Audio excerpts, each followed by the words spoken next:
ئەندامی دەستەی نووسەرانی کوردم و لە زۆربەی کۆڕ و فستیڤاڵەکان بەشداریم کردووە. 15 خەڵاتی ڕێزلێنانم پێبەخشراوە. وەزیری ڕۆشنبیری عێراق ڕێزیان لێگرتووم. هەرچەند ڕێگە دڕکوداڵ بێ هەردێم بۆلات، هەرچەند ڕێگە دڕکوداڵ بێ هەردێم بۆلات، لە دوورەوە بۆنت دەکەم، لە دوورەوە بۆنت دەکەم تا بزانی عەشق چۆنە لە ناو دڵی ژنێکی بێدەسەڵات. لە دوورەوە بۆنت دەکەم تا بزانی عەشق چۆنە لە ناو دڵی ژنێکی بێدەسەڵات. لە ئاوێنەی خەمی دووری چاوەکانتە، لە ئازاری ژانی مێژووی دێڕەکانمە. پاییز گەڵاڕێزانێتی و پاییز گەڵاڕێزانێتی و پیتەکانم ئەخرێنە ناو چەقۆیەکی ژەنگرتووەوە. ئای کەڕقم لە چەقۆ و گوێزانە، ئای کەڕقم لە چەقۆ و گوێزانە، چونکە ئەو بوو ناوکی بڕیم لە دایکمی جیا کردمەوە. خێر بێن، درود بۆ ڕۆحی کەژاڵی خۆشەویست، کەژاڵی جواننووس، کەژاڵی ژن، بەڕاستی ژن بوو لە نووسیندا. ئێمە لە ماڵی زەینەب خان پێمان خۆش بوو بەڕاستی یادێک بۆ کەژاڵ بکەینەوانێک کە بەداوای لێبوردنەوە لە هیچ شوێنێک نەیتوانێت تا ئێستا یادی بە زیندوی ڕاگرێ.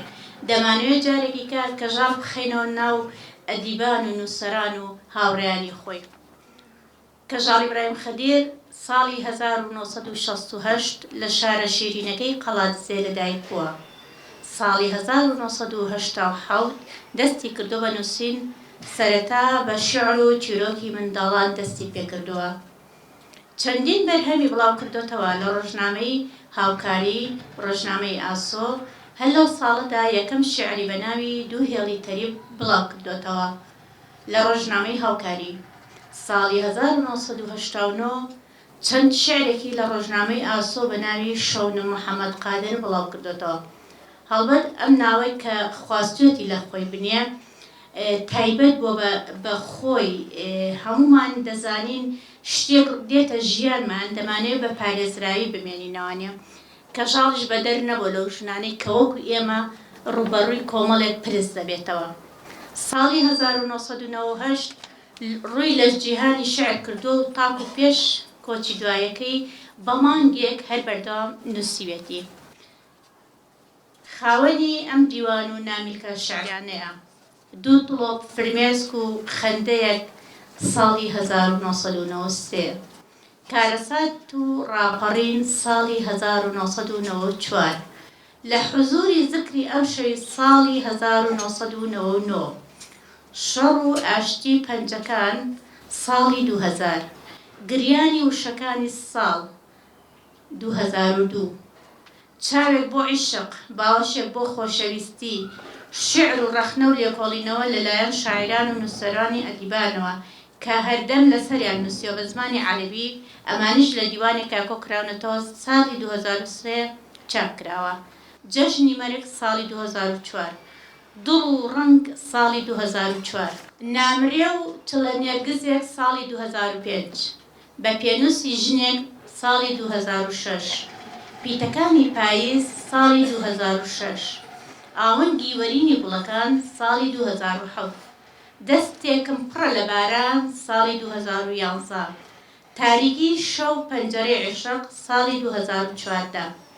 فڕوشەکانی عاشق ساڵی 2013. هەڵبەت بابەت ئەم کتێبەشی فڕوشەکانی عاشق وەرگێڕاوتە سەر زمانی فارسی لەلایەن نەسیم مروەتجوو. دیوانی کەژاڵ بە 3 بەرگ ساڵی 2016. بەرگی یەکەم و دووهەم و سێهەمی. گەیشتنە سەر حەڤەمین کتێب با دڵم هێشی تۆ بگرێ ساڵی 2007. دیوانی ڕەخنە و لێکۆڵینەوە بە زمانی عەرەبی ساڵی 2018.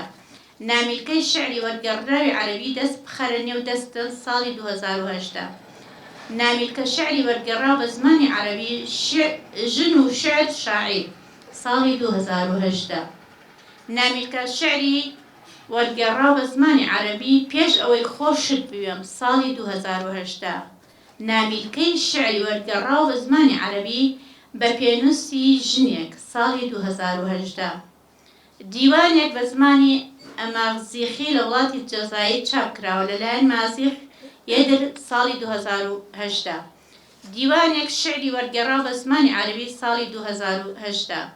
دراسات نەقدیە 4 نامیلکە ڕەخنەی لێکۆڵینەوەیە کە شاعر عەرەبەکان لەسەریان نووسیوە ساڵی 2018.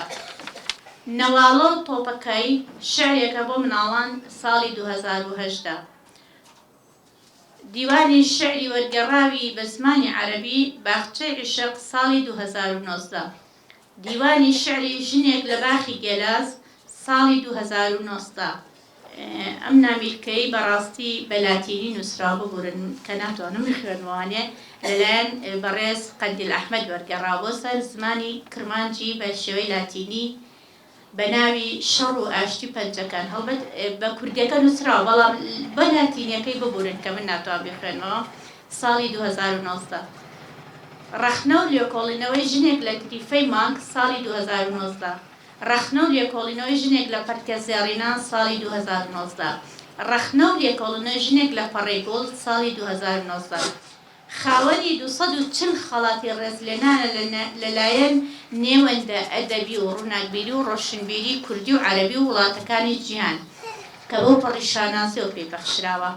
پلەکانی یەکەم، دووهەم، سێەم، چوارەم، پێنجەم، شەشەم، حەوتەم، نۆیمی بەدەستهێناوە لەلایەن نێوەندەکانی وڵاتانی عەرەبی کە ئەنجام درراوە بۆ پێشبڕکێی شیعر هەڵبەت.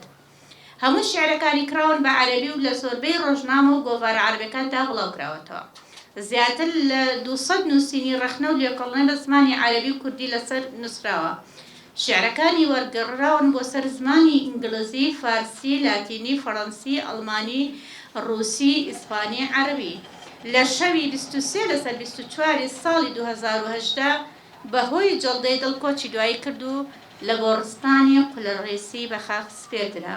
درود بۆ ڕۆحی نەمری. بەرز و شکۆ بە یادی کەژاڵ. من وەکو کچی کەژاڵی برایم خەتر ئەم ساڵ 7 ساڵ تێپەڕە بەسەر کۆچی دوایی دایکمە. ڕاستی زەحمەتە بۆ من کە لێرەم، زەحمەتەکە بۆ من وەستام و لەسەر مەرگی دایکم قسە بکەم، بەڵام دەتوانم بڵێم ئەمە تاکە شوێنە لە دوای 7 ساڵ کە توانیویانە دایکم بەسەرکەنەوە وەکو وەفایەک بەرامبەر ئەو خزمەتەی بە شەعر و دنیای شعری کوردی کردوویەتی. ڕاستی دایکم ئەگەر باسیکەم ئەو هاوڕێیەک بوو بۆ ئێمە، هەرگیز وەکو دایکێک نەبووە. هەمیشە ڕێگا باشەکانی پیشانی ئێمەیەوە دەیمەوەی کردو چاوکراوە بین، شەرم نەکەین، چاو نەترس بین و ئەوەی کە دژی کۆمەڵگا نەبین، بەڵام ئەوەی کە پەیوەندی بە مافی ئافرەتەوەی دایمەدا کۆکی لێ بکەین و ئازاد بین لەوەی کە دەمانەوێت، هەرگیز زەختێکی لێ نەکردوین بڵێ تۆ ئەبێ ئەوە بکەیت نابێ ئەوە بکەیت. قەت فەرقی نەکردو لە بینی ئەوەی کە من کچم یاخوو برایەکم هەیە و کوڕە، دایما دەم بە خەندە بووە، قەت دایکممان نەبینیوە بۆ جارێکیش تەنانەت تووڕە بوو بێ لێمان و ئێستاش کە لە کەڵمانە نییە، بەردەوام ئێمە لە یادگارەکانی ئەژین و بەردەوام ڕاستە ئێستاش تەنانەت ئەگەر خەمێکیشمانە بێ بەنا بەو گۆڕەکەیە بین.